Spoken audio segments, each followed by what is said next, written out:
For more on this, I'm pleased to be joined by Dr. Erika Carlson, head of school at Wuhan Yanxi International School.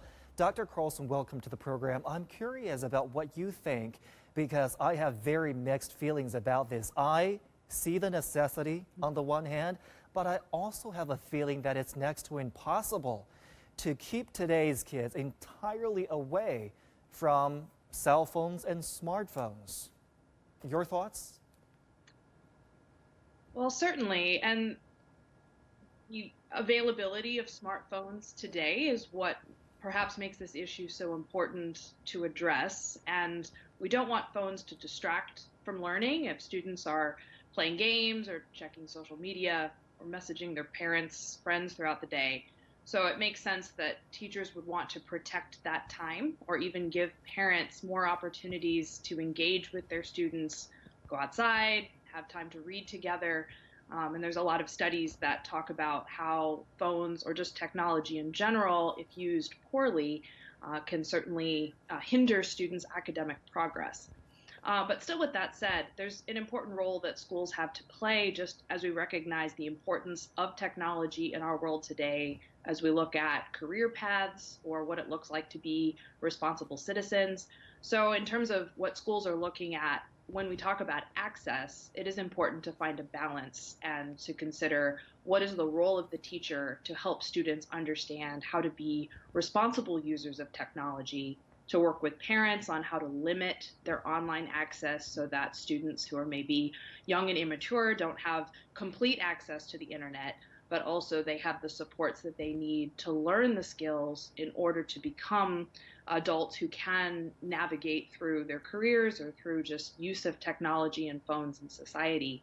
So I think we do need to look at both sides and consider how technology might be used in part in the classroom, but certainly limitations are also appropriate. Understood. Dr. Carlson, the kids today really grow up with the internet. The internet is part of the learning. They're also exposed to social media and mobile technology from a very early age. In your observation and in your experience, how has this learning method, this learning experience impacted them in their study, in their health, and particularly their mental health, their understanding of the world? Yes, well, again, important questions. And there are studies that show whether it's use of social media or video games, both are designed to be addicting. I mean, whether that's just children, adults as well. I mean, they're designed to get people to stay online longer, playing games longer, to distract us from other things that may be important, family relationships or other connections, learning that we may have in school. So video games, I mean, they've been critiqued as encouraging violent behaviors in young people. Social media has shown to lead to greater levels of depression or anxiety because there's this constant comparison with what is seemingly a perfect life through a filter, which of course isn't a reality. But still, there's that sense, even with the adverse effects, to help children understand what social media is designed to do or what video games can bring out in us, and to work with them, help them understand how we are meant to operate.